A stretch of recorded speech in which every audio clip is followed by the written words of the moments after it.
Alam mo, sa bawat araw na gumigising ka, dapat maging masaya ka. Dahil ibig sabihin niyan, may bagong simula. At sa bagong simula, may bagong pangarap na matutupad. Kaya dapat, magtiwala ka.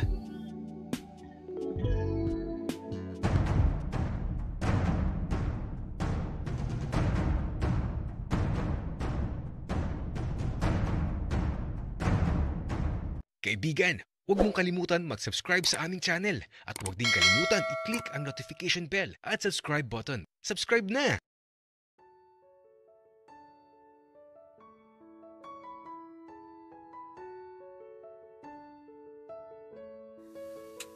Pangatlong araw na, simula nung magpasukan. Isang subject lang kami ngayong araw. Kaya eto, 9 AM pa lang eh. Pauwi na kami ni Benji. Dumiretso lang kami sa bahay nila.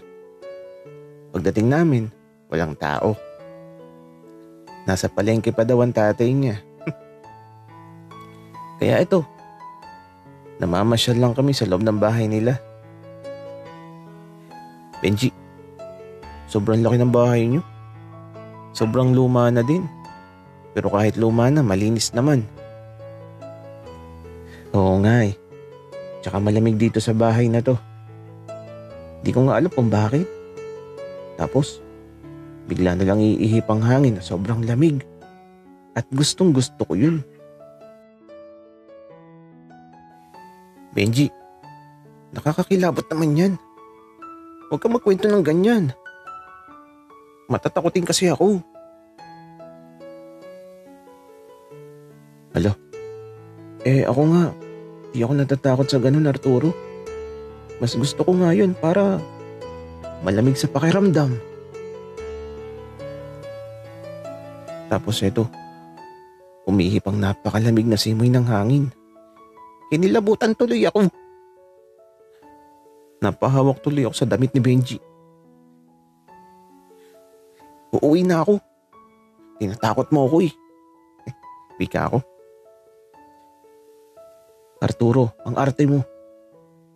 Tara sa silid ni Papa. Di pa talaga ako nakakapasok dun. Lagi kasing nakalak. Paano tayo papasok dun, Benji? Ayun oh, ang susi ni Papa. Naiwan niya.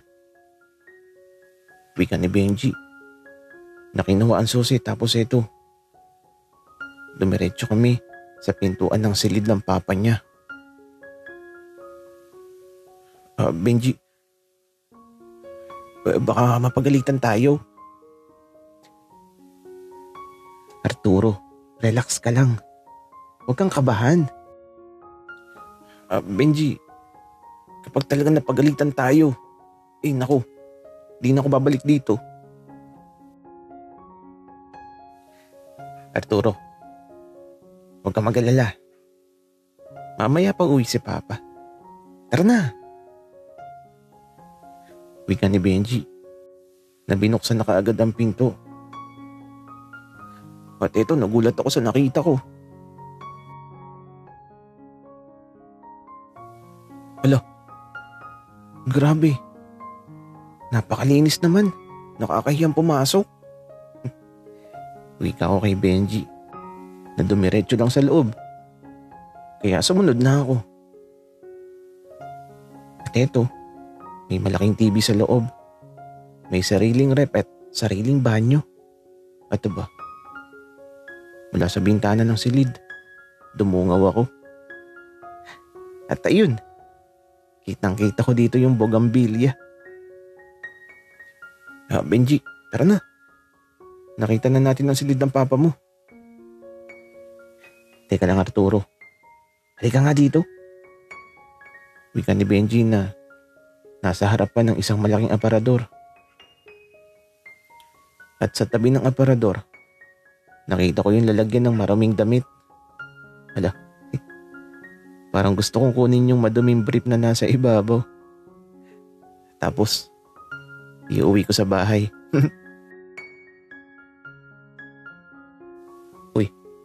Arturo, ano bang tinitingnan mo dyan? Wika ni Benji na binuksan bigla yung lumang aparador. Kaya lang pagbukas niya, nagulat kami pareho. Kasi naman, mga laruan ang nasa isang bahagi ng aparador. Mga laruan na bawal sa bata. Mga laruang ginagamit pampalipas oras. Basta, alam nyo na yun. Mga laruang may butas, tapos ano bang ginagawa sa butas na yun? Basta, mga laruan ng tatay ni Benji. Arturo, tara. Subukan natin. Benji, ayoko. Baka mamaya biglang dumating ang papa mo. At eto na nga. Biglang nakarinig na kami ng boses. Tinatawag na si Benji ng tatay niya. Kaya madali kaming lumabas sa silid na parang walang nangyari. At eto, tumakbo kami patungo sa silid ni Benji. Grabe yung kaba ko.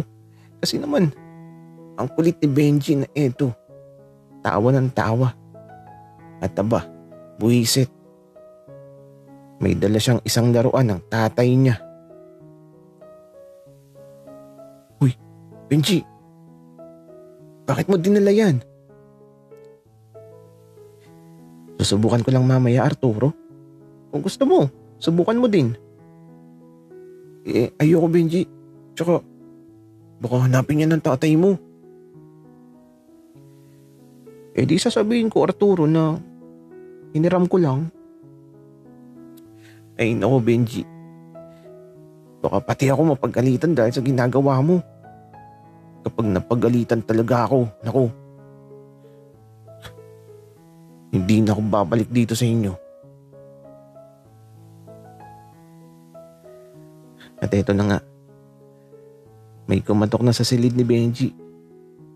At bago pa bumukas ang pinto, mabilis na naitago ni Benji yung laruan. Sa ilalim ng unan niya. Oh, andito lang pala kayo. Bakit di kayo sumasagot? Tara dito sa labas. May dala akong lomi. Kumain tayo. Kaya ito, di ako makapagsalita. Si Benji kasi, naku, ang kulit niya. Kapag talaga nadamay ako, hindi na ako babalik dito. Kaya ito, lumabas na kami ng silid at mula dito sa kusina, naupo kami kaagad habang inihahanda ng papa ni Benji yung lomi na kakainin namin. Kaya lang, naiinitan nata yung papa ni Benji. Nagtanggal kasi siya ng damit kaya ito. Parang pati ako naiinitan din sa nakikita ko. Lumalakas ang pagtibok ng puso ko dahil sa nakikita ko. Mula sa matambok na dibdib pababa sa mabuhok na pusod. Gagi. Ano ba tong pakiramdam na to? Ang hirap pigilan. Kain na kayo.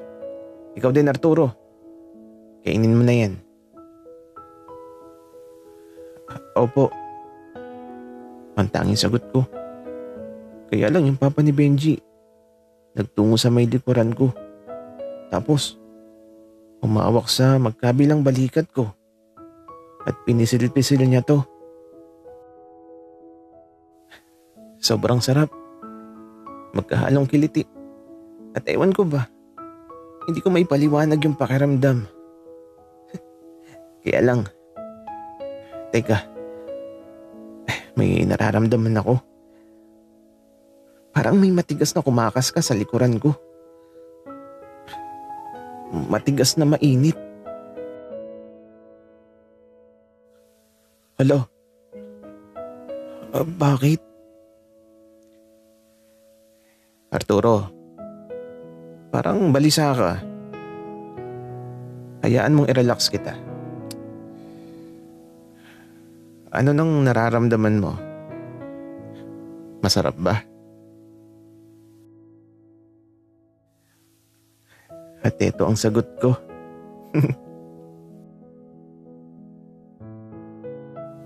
Sobrang sarap po. Sige pa.